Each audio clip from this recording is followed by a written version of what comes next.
मुश्किल से 14-15 साल की लड़की होगी, वो बच्ची होगी वो। उसको वो घर पे लाना शुरू किया। हाँ, मैंने फिज़िकल होने से मना कर दिया। पहले ज़ोर ज़बरदस्ती की गई, उसे नहीं मानी तो पीटा भी गया, उससे भी नहीं मानी। ये आपके सामने हो रहा हाँ, ये मेरे सामने हुआ। मैं गई, दरवाज़ा खटखटाई, दरवाज़ा जब खोला गया तो मेरे पति और वो दोनों उस हालत में थे। मेरे ही दुपट्टे से मेरे दोनों हाथ बांधे, मेरे ही पलंग पे। मेरे दोनों पैर को मेरी दोनों ननद पकड़ी। मेरे पति ने ही मेरा कपड़ा हटाया, सीधे मेरे प्राइवेट पार्ट को कट कर दिया। नज़रें मिला पाते होंगे क्या? आज जब ये घटनाएं न्यूज़ में सुन रहे होंगे तो आपस में क्या बहन और भाई हैं? समाज में, जिस समाज में, गांव में वो घूमते होंगे, वहाँ पे जो लगते होंगे यही बहन थी जो इस तरह के कारनामे में शामिल थी। जिस डॉक्टर, जिस हॉस्पिटल में आप ले जाना चाहते हो ले जाओ। मेरे शरीर पे आज भी इस चीज़ के दाग मौजूद हैं। वो दर्द कैसे बर्दाश्त किए वो हम ही को पता है।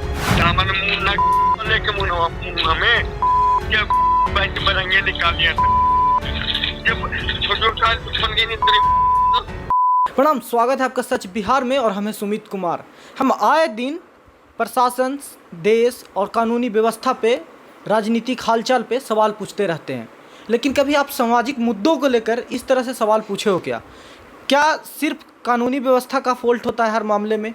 क्या राजनीतिक चेतना का कमी होता है हर समाज के हर किस्से में? उस बीच में कैसे बहसी लोग वहाँ पे मौजूद होते हैं और किस किस तरह के कारनामे को अंजाम देते हैं, हम आपके सामने एक ऐसे ही केस लेकर आए हैं। हमारे सामने अभी हैं चित्रा जी, चित्रा आर्या इनका नाम है।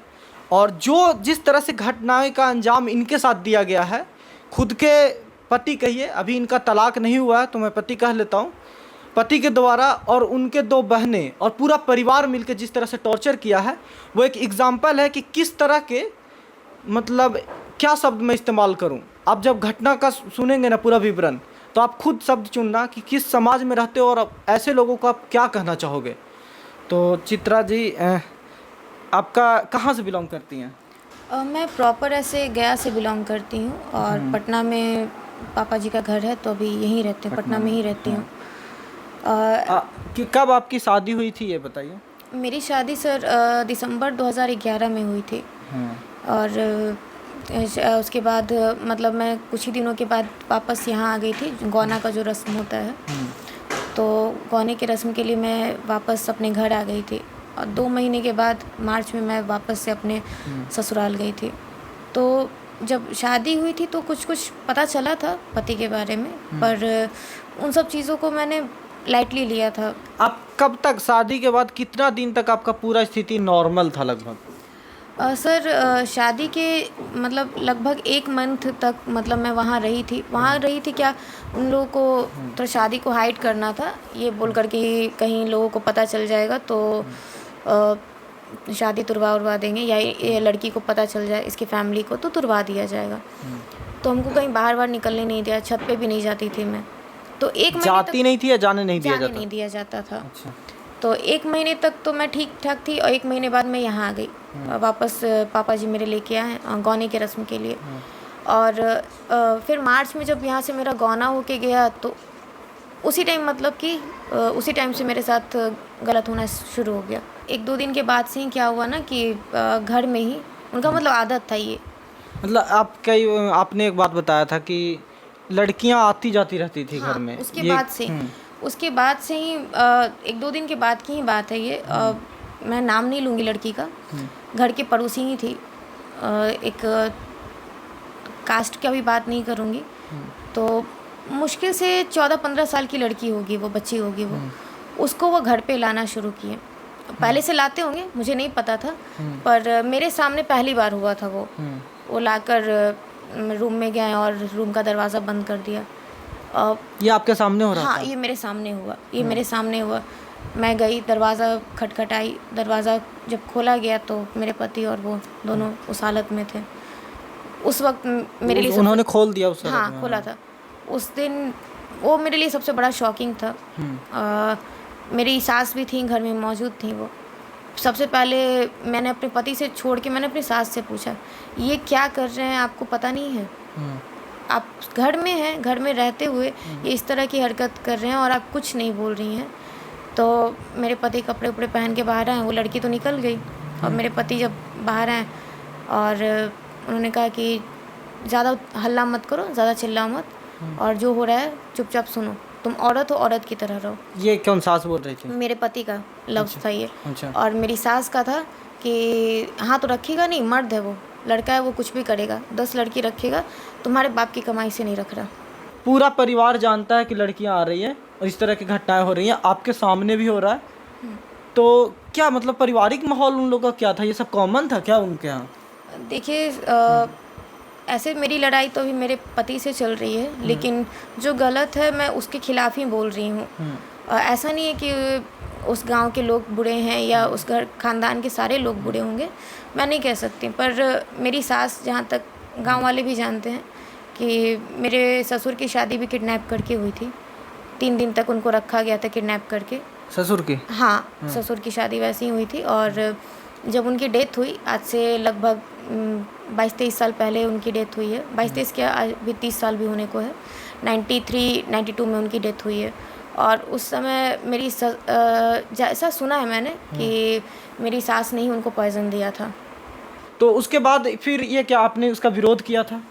जी, मैंने फिर जब ये बात जो मैंने अभी सास की बात की, ये बात मेरे पिताजी को ही पता थी, लेकिन हम लोग इस चीज़ को ये कह रहे थे कि नहीं ये वो लाने वाला, घर में हाँ, लड़की लाने वाला और मैटर का इसके विरोध किया था आपने? उसके बाद जब ये जो मेरे साथ जो हुआ, तो मैंने उस दिन विरोध किया। तो ये दूसरी बार था मेरे साथ जब मेरे पति ने मेरे ऊपर हाथ उठाया, और ये पहली बार था जब मेरी ननद और मेरी सास ने मेरे पे हाथ उठाया। इससे पहले उन्होंने हाथ नहीं उठाया था। मारपीट की गई और बहुत गाली वाली दी गई कि तुम्हारे पिता ने दहेज ही कितना दिया, इतना प्रॉपर्टी है, उसके हिसाब से 4.5 लाख रुपया कुछ भी नहीं है, इस टाइप से बोलकर। और उस दिन मेरे से फ़ोन छीन लिया गया था। उसी दिन जो मेरा मायके से फ़ोन मिला था वो छीन लिया गया था। रात में मुझे मेरा ऊपर में रूम था, मैं रूम में चली गई थी, रूम को बाहर से लॉक कर दिया था, इन्होंने ही किया था। वो गए कहाँ गए मुझे नहीं पता। रात में रूम खोला गया, मेरे हस्बैंड आए, उन्होंने फ़िज़िकल होने की कोशिश की। तो जो सुबह का जो सब घटना था, तो वो सब चीज़ आपने मना किया? हाँ, मैंने फ़िज़िकल होने से मना कर दिया। पहले ज़ोर ज़बरदस्ती की गई, उसे नहीं मानी तो पीटा भी गया, उससे भी नहीं मानी, तो वो गुस्सा के रूम से बाहर निकले। और मेरी दोनों सबसे करीबी ननद है मेरे पति की, तो उन दोनों को पता नहीं क्या बात हुई, मुझे नहीं पता, वो दोनों आई और आके गाली गलौज किया, फिर हाथापाई भी हुई, हाथ भी उठाया। बहनें उठाई? हाँ, बहन ने। मेरे पति ने उस टाइम मेरे को नहीं मारा, वो खड़े होकर सब तमाशा देख रहे थे। दोनों नंदों ने मारा। और इसी बात को लेके कि तुम फिज़िकल क्यों नहीं होने दे रही हो। तो मैंने कहा कि ये बाहर में भी ये सब करे और मेरे साथ भी आगे करे, मैं नहीं, इस चीज़ से मैं एग्री नहीं करती, मैं नहीं करने दूँगी। तो मेरी क्या बोलूँ, मेरी जो छोटी ननद थी रीता वर्मा, सुनीता और रीता वर्मा, तो दोनों जुड़वा हैं वो। तो रीता वर्मा, उन्होंने कहा कि ये ऐसे नहीं मानेगी, और मेरे पति को बोला कि जाओ नीचे से चाकू लेके आओ। मुझे समझ में नहीं आया, मुझे लगा डराएंगे या कुछ भी। और इतना बोल के मेरे पति नीचे चले गए, और मेरी जो दोनों ननद थी, मेरे ही दुपट्टे से मेरे दोनों हाथ बांधे, मेरे ही पलंग पे। मुझे समझ में नहीं आता कि हो क्या रहा है, चिल्ला रही हूँ, बोल रही हूँ, पर दोनों हाथ बांधे गए। जब तक मेरे पति आए तब तक मेरे हाथ बंध चुके थे। मेरे दोनों पैर को मेरी दोनों ननद पकड़ी, मेरे पति ने ही मेरा कपड़ा हटाया, और बिना कुछ बोले, बिना एक शब्द बोले, सीधे मेरे प्राइवेट पार्ट को कट कर दिया, चाकू मारा। जी। ये सब बहनें पकड़ के करवा रही थी? बताइए, मतलब क्या बोले, मतलब इस बात के बाद आपके पास बोलने और सुनने के लिए कुछ बचता है क्या? समाज है वो, आप हर बात में समाज बोलता है ना, हर बात में। आप हम जिस परिवार से आते हैं, जिस जगह से हम लोग आते हैं, बिहार में, भारत में, हर बात में आपका एक झगड़ा होगा तो घर से आपके फैमिली मेम्बर कह रहे हो कि वहाँ पे रहो। आप पापा के बारे में बोल रही थी कि वहाँ बोला गया कि जैसे भी हो वहाँ से वहीं रहना है तुम्हें। जी, जब ये हुआ तो उस वक्त तो मैं मतलब होश में रही नहीं। जो चीख पुकार हुई तो अड़ोस पड़ोस के लोग सुने थे, और उन्होंने ही मुझे हॉस्पिटल भी ले गई थी वो। मैं अभी उनका नाम नहीं बोल सकती। नहीं, आप उनका नाम दो। हाँ।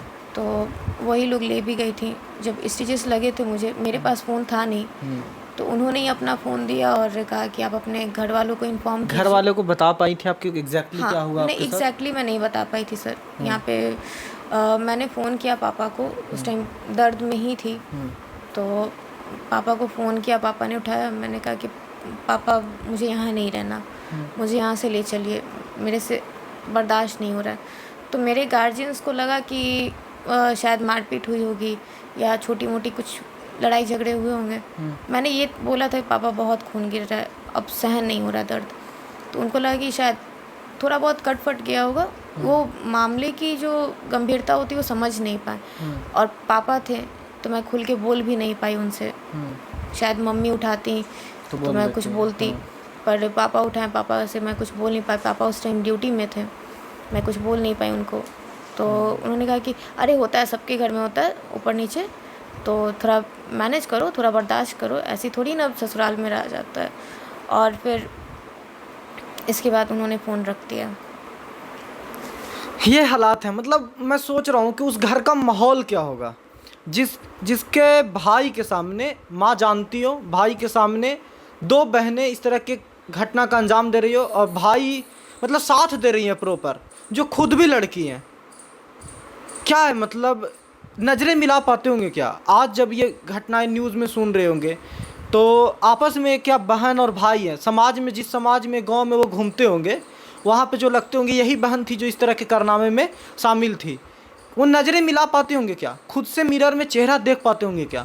बस हमको ये जानना है किस तरह के ये लोग हैं और किस तरह के मानसिकता के साथ ये समाज में रहते हैं। झूठी शान के लिए इंसान क्या क्या नहीं कर रहा है। और एक जगह पे आपके यहाँ जहाँ पे हैं आपके इनके पिताजी या फिर हर कोई चाहता है कि बेटी का परिवार है वो बसा रहे, ख़राब ना हो, छोटी मोटी झगड़ों का मतलब हो जाए, निवारण हो जाए तुरंत और वहीं पे रह जाए। लेकिन इस तरह की घटनाएं जब होंगी और उसे सुनने वाला कोई नहीं होगा। और आज घटना का 9-10 साल हो गया। जब ये घटना पूरा हुआ था, इनके मतलब 8 महीने के बच्चे गोद लेकर आई थी आप यहाँ पे जी। 2012 में मेरे बेटे का जन्म हुआ है, दिसंबर महीने में।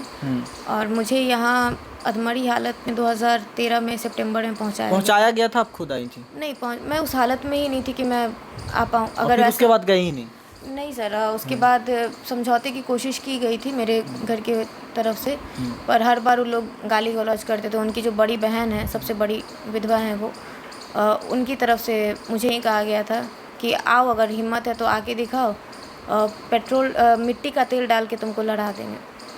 क्यों नहीं लहरा सकता? वो लोग तो ये कर भी सकते हैं।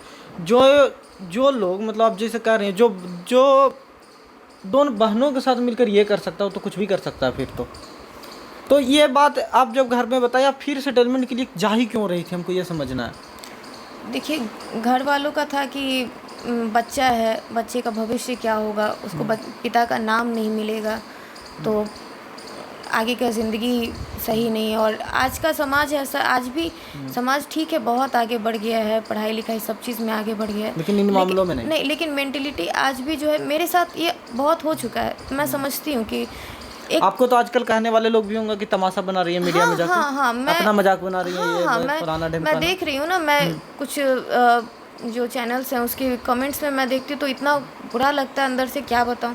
जो लोग जानते नहीं हैं, जो लोग मामले की गंभीरता को नहीं जानते, मैं उनसे भी ये कहूँगी कि भैया आप एक बार पता कर लो कि मैं झूठ बोल रही हूँ या सच बोल रही हूँ, उसके बाद आप कुछ बोलो। मैं कोई भी लड़की ऐसी नहीं होगी जो इतनी बड़ी बात झूठ बोले या अपनी इज्जत उछाले।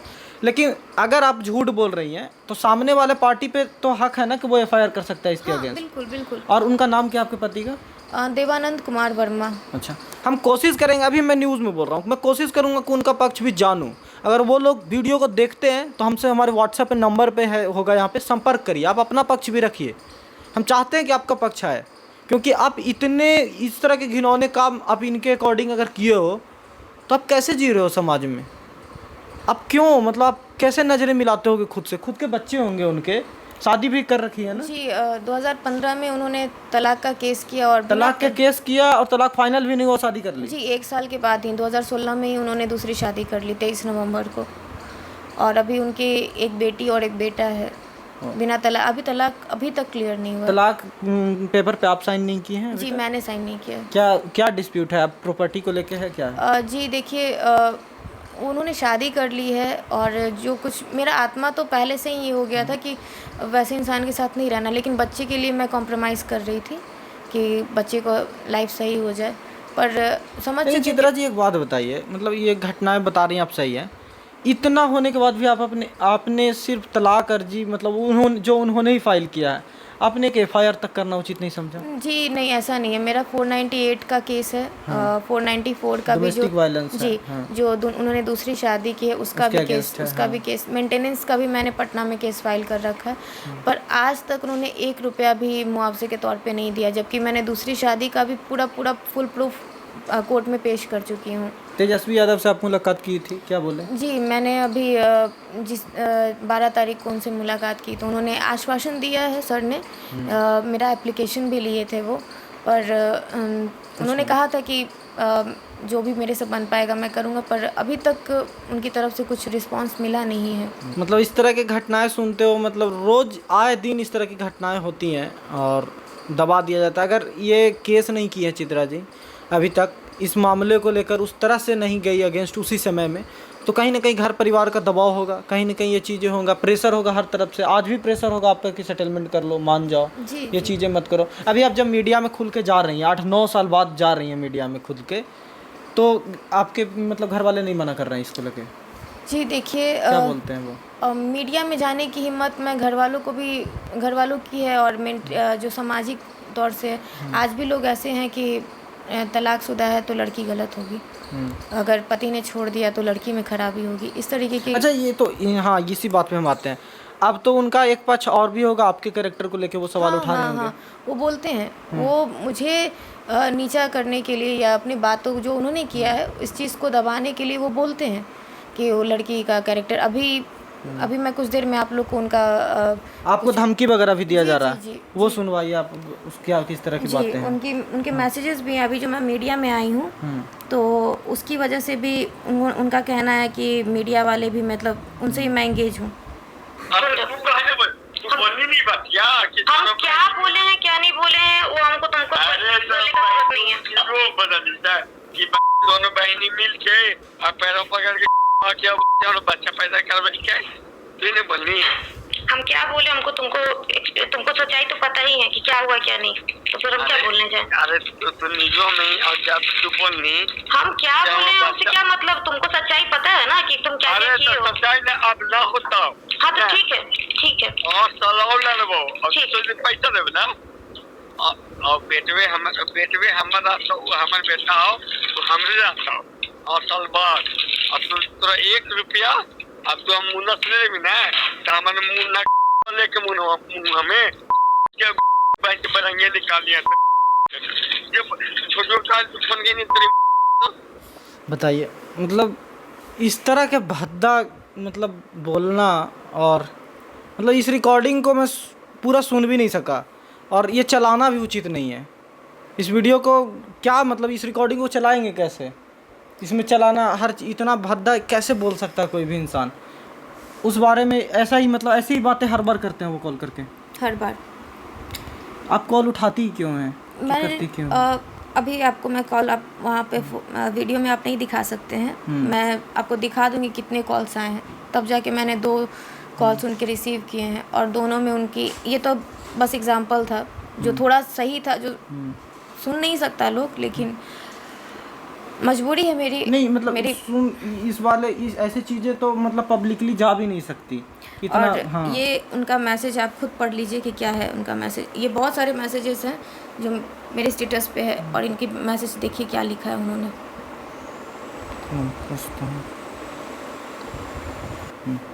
जो एक बार में फ़ोन पे 4 लड़कों को हैंडल कर सकती है, वो भला किसी से कैसे टूटेगी? ये आपको लेकर बोला जा रहा है। जी। जो अपने मर्दानगी आप बोल रही हैं, फिर लिखिए, जो अपने मर्दानगी दिखाने के लिए अपनी हवस पूरी न होने पे लड़की को ज़िंदगी भर का दर्द दे सकता है, उसकी रक्षा से तो नहीं टूटने वाली। अच्छा, हम कहाँ मर्द हैं? तुम सच में ना मर्द हो, मर्द अब तुमको मिला है। अभी एक नहीं, 4 ये मीडिया वालों के लिए बोला गया है, ये मीडिया वालों के लिए शब्द जी। इस्तेमाल हो रहा है। जी, कि जो मीडिया वाले जो जेंट्स जिन्होंने रिपोर्टिंग की है, ये शब्द उनके लिए है कि मैं अब क्या बोलूँ। 4 मिला है, वही उनके लिए बातें हो रही जी। हैं। भाई साहब, मैं चाहूँगा कि ये वीडियो अब तक पहुँचे ना, मैं भाई साहब का बोल रहा हूँ, अब तक पहुँचे ना ये बात, तो ये हमें बुलाना, आप हमें कॉल करना, अपने आपके पास मैं चाहता हूँ कि पब्लिक के सामने जाए, जाना चाहिए कि क्या सोचते हो और क्या बोलते हो। ये चीज़ें अगर सच में ऐसी की गई है तो, और कॉल रिकॉर्डिंग है, आप भद्दा बात कर रहे हो इतना। ये बस कुछ लाइन्स है, अभी तो आप देखोगे तो देखने लायक नहीं है। ऐसी ऐसी बहुत सारी बातें हैं जो लोग इस बात पे सवाल उठा रहे हैं कि इन्होंने मतलब ये कट नहीं हुआ होगा, उसकी भी प्रूफ है मेरे पास। कौन प्रूफ मांग रहा है कि कट नहीं हुआ होगा? क्या बहुत सारे लोग हैं, एक तो मैं क्या बोलूँ, मैं भी किसी के बारे में नाम नहीं लूँगी। उन्होंने मेरे पे, मैं उनके पास भरोसे से गई थी कि वहाँ से शायद मुझे इंसाफ मिले, उनका भी ये सवाल था। तो मैं सबके सामने बोल रही हूँ, मीडिया के सामने बोल रही हूँ कि आपको जिस डॉक्टर के पास बोलना है, जिस हॉस्पिटल में आप ले जाना चाहते हो ले जाओ। मेरे शरीर पे आज भी स्टिचेस के दाग मौजूद हैं, और जिस कोई हाथ पैर नहीं है, उंगली नहीं है, यहाँ छोटा सा उंगली कट जाता है तो लोग वो चीज़ बर्दाश्त नहीं कर पाते हैं। कोई लड़की वो दर्द कैसे बर्दाश्त किए वो हम ही को पता है। तो प्लीज़ आप लोग सभी से रिक्वेस्ट है कि कम से कम आप लोग मेरे साथ नहीं खड़े हो सकते हैं, मत होइए। पिछले 10 साल से हम लड़ रहे हैं, समाज से, केस से, कोर्ट से, सबसे लड़ रहे हैं। तो आप लोग साथ नहीं खड़े हो सकते, मत खड़े होइए, पर इस तरह के इल्ज़ाम मत लगाइए। हम जो भी बात बोल रहे हैं वो पूरे के पूरे प्रूफ के साथ बोल रहे हैं, और अगर हम गलत होते तो कब का बैठ चुके होते, शांत बैठ चुके होते। जबकि मेरे पति के पास इतनी प्रॉपर्टी है तो झुक जाते।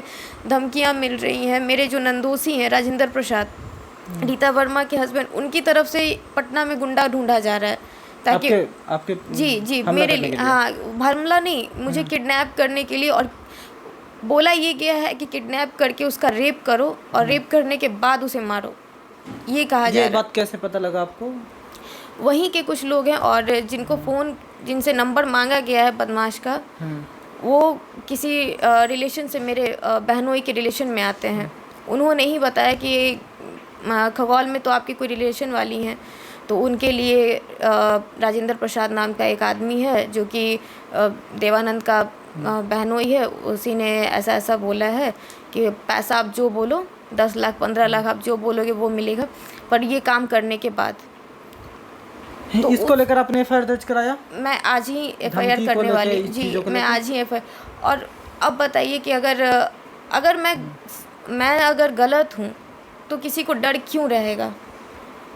देखिए, बात में कितनी सच्चाई है या कितनी नहीं है ये कोर्ट प्रूफ करेगा, ये हमारा काम नहीं है। ये मैं इनका पक्ष रखने आया हूँ, इनकी बातें हैं। लेकिन एक बात है कि एक महिला को 10 साल लग जाता है अपनी बातें मीडिया तक लाने में, लोगों तक पब्लिकली बोलने में। जी। ये इतना आसान तो नहीं रहा होगा 10 साल। मैं इनसे अभी ऑफ कैमरा बोल भी रहा था, मैं इनके बच्चे से मिला, इतना आसान नहीं होगा। कल के 2-4 साल बाद वो चीज़ों को समझने लगेगा, तब एक्सप्लेन करना और मुश्किल होगा ये चीज़ें। इन डर में जीने के साथ, इन सारे आशंकाओं के बीच रहने के बाद एक व्यक्ति कितना टूटता होगा, एक इंसान कैसे व्यतीत करता होगा। ये अपने माँ बाप के घर में रह रही हैं, परिवार वाले के घर में रह रही हैं, इनका मतलब पति का घर छोड़ चुकी हैं आज के 8-9 साल 10 साल पहले।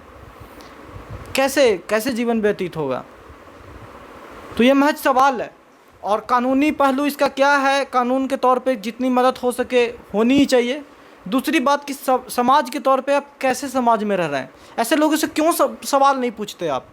जिन गांव में वो रहते होंगे, जिस गांव में, वहाँ आसपास लोगों से मिलते होंगे, कैसे नज़रें मिलाते होंगे, मैं बार बार कह रहा हूँ, ताकि अगर अब भी लोग उनको दिखे ना, आपके सामने से वो नज़र व्यक्ति मतलब गुजरे ना, तो उसे ज़रा एक निगाह देखिए तो सवालिया नज़रे से कि हाँ तुम ही थे इसे करने वाला। चलिए, ये स्थिति है। बाकी हम इस खबर पे आगे भी बनेंगे, कोशिश करेंगे कि उस साइड का क्या कहना है हम कोशिश करेंगे कि लाएं। बाकी हमने रिकॉर्डिंग सुना है, रिकॉर्डिंग मतलब इस लेवल का घटिया है और इस लेवल का चैट घटिया है कि पूरा पढ़ना और सुनना मेरे बस का भी नहीं हो सका। उसे मैं क्या ही चला पाऊँगा वीडियो में। मैं जितना हो सके कोशिश करूँगा कि एक प्रूफ के तौर पे मैं रखूँ उस बात को। बाकी आपकी राय क्या है कमेंट करके बताइएगा। वीडियो फेसबुक पेज पे देख रहे हैं या यूट्यूब पे देख रहे हैं, शेयर ज़रूर कीजिए, लोगों तक पहुँचाइए। और ऐसे चीज़ों को लोगों तक इसलिए भी पहुँचाइए कि लोग जब इस तरह की बातें दिमाग में आए तो उसे समझ आए, अकल आए और उस व्यक्ति का समाज में घूमना टहलना थोड़ा सा मुश्किल तो हो आमजनों के बीच में। बाकी देखते रहिए सच बिहार। नमस्कार।